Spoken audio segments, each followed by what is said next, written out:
Salam sejahtera Malaysia, denyut nadi suara rakyat bergema di channel ini. Jangan lupa tekan butang subscribe, like dan share. Malaysia kita punya, cintai Malaysiaku, kita jaga kita.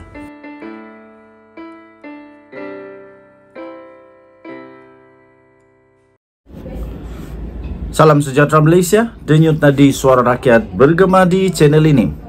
Tuan-tuan dan puan-puan yang dihormati sekalian, semua manusia normal, semua yang memang berfikiran manusia biasa, dia akan tahu bila mana manusia itu pergi bercuti atau pergi buat kerja. Baru-baru ini Raja Petra ke Raja Kamarudin di dalam satu tweetnya, dia kata begini. Jadi kamu boleh komen, dia ini manusia normal ke tak normal? Boleh tahu atau tidak mana yang pergi bekerja, mana yang pergi bercuti. Dia kata harga sayur melambung naik. PM10 sibuk bercuti di Turki dan sibuk cari 300 juta ringgit Malaysia dalam akaun bank bersatu. Apakah bendanya Raja Petra Kamarudin nih? Aduh, Raja Petra nih, dia nih seorang yang tak berani balik Malaysia. Dia nih seorang yang tak berguna kepada Malaysia. Tak berguna lagi suaranya kepada Malaysia. Tetapi dia suka sangat keluarkan benda-benda yang pelik-pelik. Benda yang paling pelik ialah dia kata PM10 sibuk bercuti di Turki.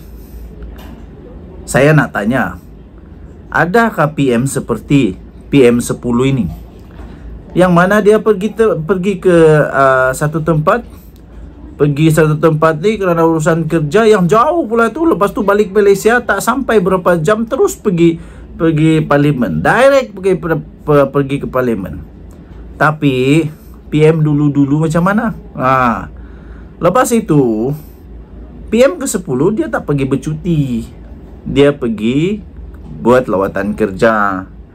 Dan saya nak tanyalah, apa yang apa yang Raja Petra Raja Kamarudin buat ni? Saya nak tanya saja, adakah Raja Petra bin Raja Kamarudin ini sudah fitnah PM10? Adakah dia sudah fitnah PM10, PMX ini?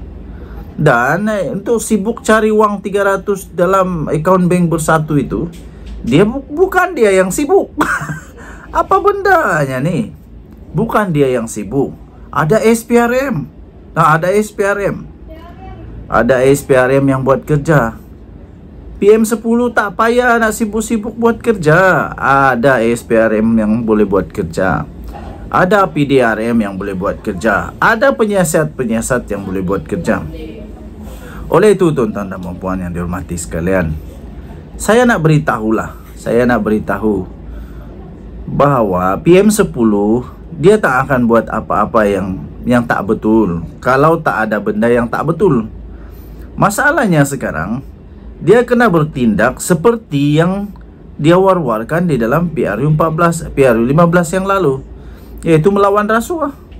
Jadi mau tidak mau kena terimalah mereka-mereka yang berkenaan, kena terimalah bahawa kalau kamu memang ada ingat bahawa kamu ada terlibat di dalam sakau-sakau wang, di dalam rasuah,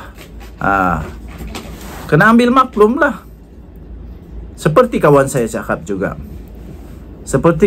cakap, kalau tak ada masalah, tak ada buat apa-apa yang salah, nak takut apa? Kecuali kamu memang ada satu perkara yang kamu takut, memang satu perkara yang disembunyikan, barulah. Okey, so tuan-tuan dan puan-puan yang dihormati sekalian, saya ingin mengecam kenyataan-kenyataan yang begini yang tak betul. Ini merosak betul-betul nama baik orang, terutamanya yang bersifat fitnah ini. PM10 tak sibuk bercuti dan dia tak sibuk cari 300 juta dalam akaun bank bersatu. Yang sibuk adalah SPRM, sebab itu kerja mereka. Tak perlulah dia nak sibuk-sibuk, tak perlu. Ada SPRM, ada PDRM yang boleh buat kerja. Nah, saya fikir Raja Petra bin Raja Kamarudin lebih baik balik Malaysia lah. Kita tengok siapa yang lebih berani. Kalau betul-betul Raja Petra bin Raja Kamarudin ini berani, baliklah Malaysia. Di Malaysia negara aman damai. Di Malaysia bagus. Yang paling bagus ialah dia dapat bekerja sama kepada pihak-pihak yang sedang mencari dia. Barulah kalau sampai di Malaysia nanti Raja Petra bin Raja Kamarudin dia tahu keadaan sebenar di Malaysia. Bukan hanya sekadar dengan cakap, bukan hanya sekadar dengar-dengar dalam berita kah, dalam internet kah, bukan. Tapi dia sendiri tahu apa keadaan di Malaysia. Apa pendapat kamu? Denyut Nadi, suara rakyat bergema di channel ini. Bye-bye. Salam sejahtera Malaysia, Denyut Nadi, suara rakyat bergema di channel ini. Sebelum saya teruskan, saya ingin bertanya pendapat anda. Adakah anda bersetuju sekiranya Azmin Ali bersara sajalah daripada politik? Dia lompat parti, keluar parti, kemudian dengan harapan dia boleh menang, tapi rupa-rupanya dia kehilangan segala-galanya. Kehilangan kepercayaan daripada pengundi sehingga dia kalah teruk. Tidak juga kalah teruk lah, tapi kalah lah. Kalah dalam PRU yang lalu. Saya fikir kalau dia tidak buat begitu mungkin dia masih ada harapan untuk menang. Tapi oleh kerana dia telah terlanjur melakukan apa yang dia lakukan itu, maka dia kalah. Dan sekarang ini segala-galanya tiada lagi di tangan dia. Tiada apa-apa jawatan pun dalam kerajaan. Cuma dia apa ada? Dia hanya sebagai antara orang yang besar di dalam Perikatan Nasional. Okey. PKR kata Azmin tak perlu berehat, elok bersara terus dari politik. Jadi lebih baik dia berehat, tak payahlah berehat, bersara terus sajalah, kata PKR. Anda setuju atau tidak? Boleh tinggalkan komen. Pengumuman Muhammad Azmin Ali untuk berehat seketika daripada politik telah disambut segera oleh bekas partinya PKR pada hari ini. Bahkan PKR mencadangkan agar bekas ahli Parlimen Gombak itu bukan sahaja sekadar untuk berehat untuk sementara waktu, sebaliknya bersara teruslah dari politik. Demikian kata Timbalan Ketua Penerangan PKR iaitu Razif Rakimin berkata, saranan itu dianggap wajar kerana kredibiliti Azmin kini telah rosak ekoran pelbagai isu yang membayangi dirinya sebelum ini. Kata kenyataan itu, saya ingin menasihati Azmin. Jika ingin berehat, maka berehatlah dari politik untuk selama-lamanya. Memandangkan kredibiliti dia telah rosak, kata kenyataan itu.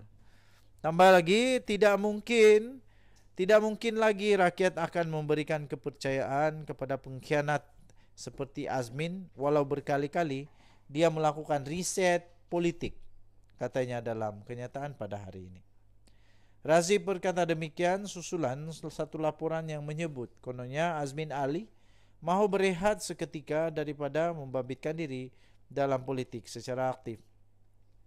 Pengumuman bekas timbalan Presiden PKR itu yang bertanggungjawab mengetuai 11 lagi ahli parlimen parti untuk berpaling tada menyokong bersatu pada tahun 2022 itu dibuat beberapa ketika selepas dia berdiam diri ekoran kegagalannya di dalam dia mempertahankan kerusi Parlimen Gombak. Kalah dia. Bagaimanapun untuk rekod sehingga kini Azmin masih lagi ada merupakan adun bukit antarabangsa. Oh, nasib baiklah dia masih lagi adun untuk bukit antarabangsa. Kalau tidak, tiada apa-apa lagi dia punya jawatan. Tahniah jugalah. Sekurang-kurangnya adalah juga dia punya jawatan sebagai adun bukit antarabangsa. Hasrat Azmin itu dibuat melalui ucapan di Twitter semalam.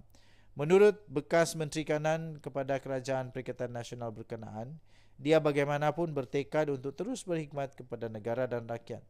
Menurut Razif, tindakan yang diambil oleh Azmin Ali itu juga menunjukkan bahawa ahli politik terbabit tidak bertanggungjawab kerana dia masih seorang adun yang mewakili rakyat di kawasan bukit antarabangsa. Katanya, saya yakin walaupun Azmin berehat dan tidak berkhidmat kepada rakyat, dia masih menerima allowance sebagai adun. Sebagai seorang wakil rakyat, keputusan untuk berehat hanya boleh dibuat bersekali dengan keputusan untuk tidak bertanding dalam pilihan raya akan datang, katanya. Kata kenyataan itu lagi, selagi masih menjadi wakil rakyat, adalah menjadi kewajipan untuk Azmin terus berkhidmat kepada pengundi sehingga habis penggal, katanya. Razif juga menganggap apa yang berlaku ke atas Azmin itu adalah pembalasan atas langkah politiknya sebelum ini. Saya ingin memberitahu Azmin apa yang dilalui hari ini ialah kerana pengkhianat yang dia lakukan kepada PKR, PH dan rakyat yang memberi amanah kepadanya selaku wakil rakyat Gombak, katanya dalam kenyataan itu. Denyut nadi suara rakyat bergema di channel ini. Bye-bye.